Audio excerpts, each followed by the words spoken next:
Merhaba arkadaşlar, kanalıma ve mutfağıma hoş geldiniz. Bugün sizlerle ev yapımı donut yapacağız. Hem yumuşacık hem de çikolata ve süslemelerle rengarenk olacak. Donut yapmak sanıldığı kadar zor değil. Birkaç püf noktasıyla harika sonuç alacağız. Haydi hep birlikte yapım aşamalarına başlayalım. Öncelikle yoğurma kabımızın içerisine 1,5 su bardağı ılık sütü ekliyoruz. Ardından 3 yemek kaşığı toz şeker, 1 fiske tuz ve son olarak da 1 paket instant kuru mayayı ekliyoruz.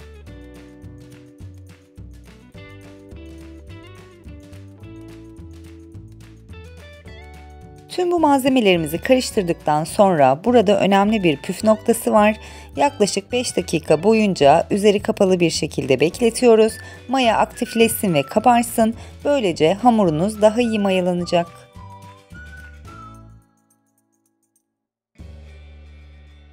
Mayamız yeterli şekilde kabardı. Şöyle bir güzel karıştırdıktan sonra içerisine 2 adet yumurtamızı ekliyoruz. Karıştırmaya devam ediyoruz. Şimdi unumuzu yavaş yavaş eklemeye başlayacağız. Tarifimde toplamda 5,5 su bardağı un kullandım. Siz ununuzu eklerken kontrollü bir şekilde eklemenizi tavsiye ederim.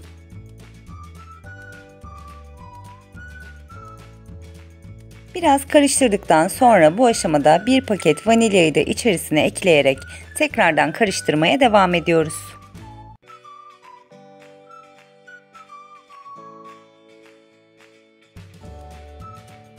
Spatulayı temizleyerek hamurun içerisinden çıkartıyoruz ve elle yoğurmaya başlıyoruz.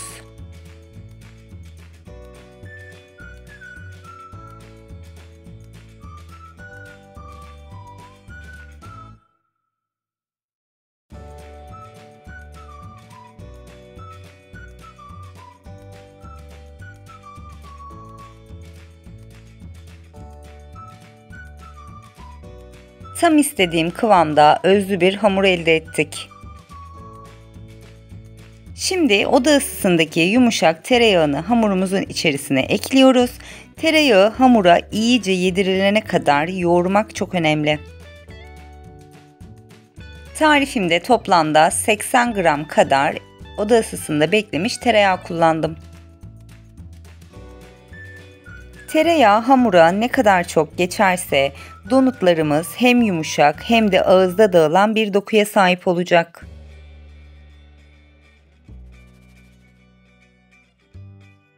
Hamurumuz hazır. Şimdi üzerini kapatıp yaklaşık 50 dakika mayalanması için bekletiyoruz.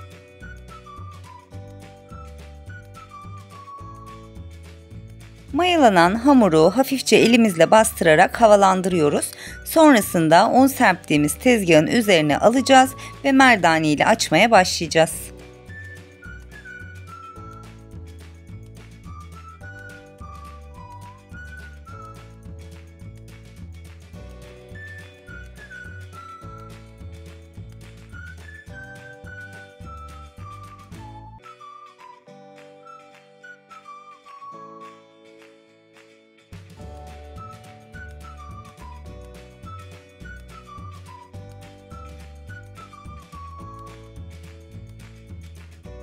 Hamurum istediğim kalınlığa geldi. Şimdi bir bardak yardımıyla yuvarlaklar keseceğiz.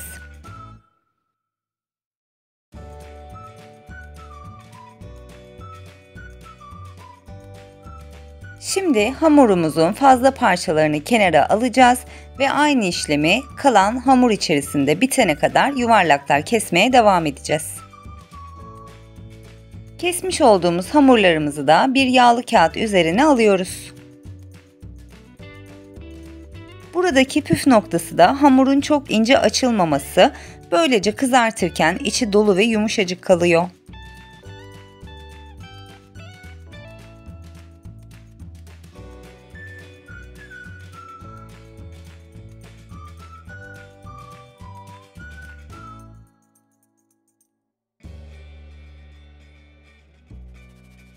Hamurumuzun tamamını bu şekilde kestikten sonra tekrar 10-15 dakika mayalanması için üzerini örterek bekletiyoruz. Bu sayede kızarttığımızda daha kabarık ve yumuşak donutlar elde ediyoruz. Şimdi ortasına delikler açacağız. Benim elimde böyle yuvarlak bir aparat vardı. Bunu kullandım. Siz dilediğiniz herhangi bir aparatla videoda görmüş olduğunuz şekilde donutların tam ortasına gelecek şekilde delikler açın. Ben ortasından çıkan yuvarlakları da bir makasın ucuyla gördüğünüz gibi aldım. Tekrar onları da birleştirerek yeni bir hamur elde edeceğim. Donutlarımız hazır. Şimdi bir makas yardımıyla videoda görmüş olduğunuz şekilde her bir donut bir karenin üzerinde kalacak şekilde yağlı kağıdı kesiyoruz.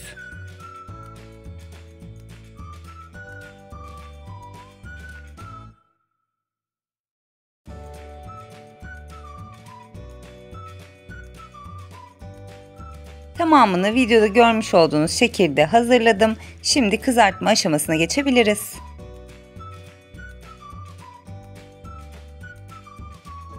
Mayalanan donutlarımızı kızgın yağda kızartmayacağız. Bol yağda kızartıyoruz ve püf noktası olarak da yağın çok sıcak olmaması gerekiyor. Orta ateşte yavaşça kızarması gerekiyor. Böylece dışı çok koyu olmadan içi tam pişecek. Videoda görmüş olduğunuz şekilde donutları yağlı kağıtla birlikte şekli bozulmaması için tavanın içine atıyoruz. Zaten kızarmaya başladığında kendisi alttaki kağıdı bırakacak.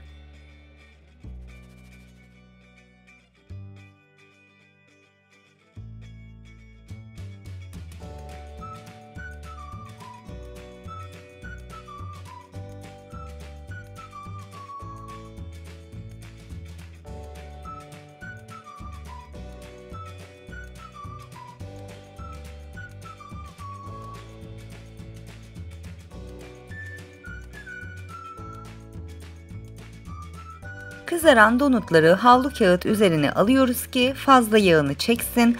Donutlar biraz soğuduktan sonra süslemeye geçeceğiz.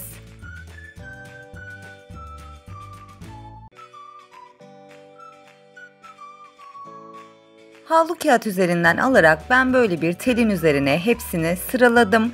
Daha çabuk soğumalarını sağlamak için.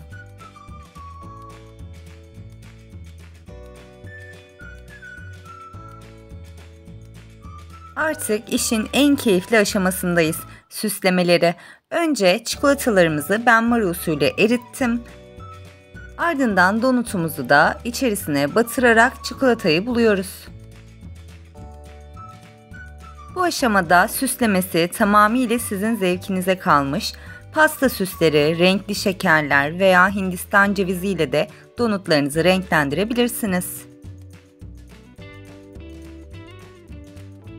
Sadece bu aşamada dikkat etmeniz gereken püf noktası çikolatanın tamamen soğumadan donutların üzerine sürülmesi.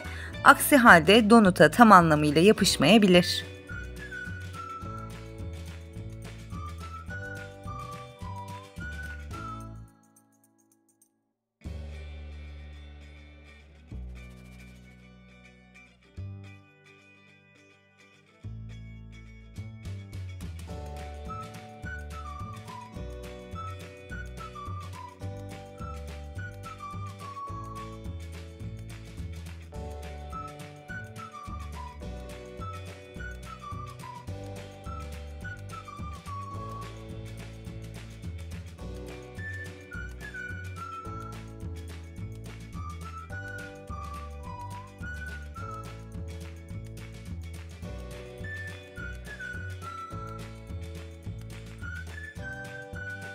Yine aynı şekilde beyaz çikolatayı da ben Mori usulünde erittim.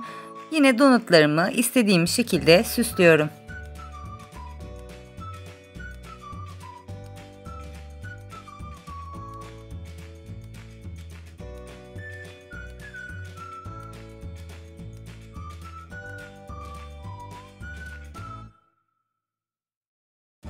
Ve işte sonuç, donutlarımız hazır.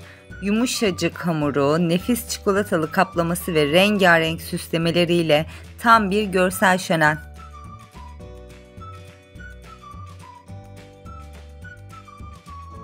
Evde yapmanın keyfi gerçekten bambaşka. Özellikle taze tüketilince farkını hemen hissediyorsunuz. Birkaç alternatif önerisi vermek istiyorum. Donutları sade bırakabilirsiniz. Sadece üzerine pudra şekeri serpebilirsiniz. Farklı çikolatalar veya karamel sos ile de deneyebilirsiniz. İsterseniz içine krem şanti veya çikolata dolgusu ekleyerek de farklı bir versiyon da yapabilirsiniz.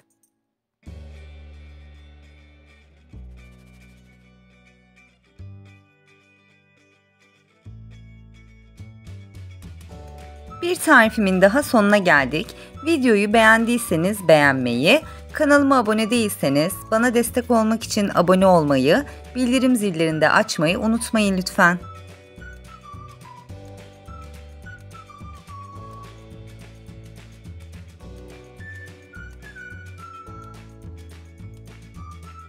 Bir sonraki tarifimde görüşmek üzere.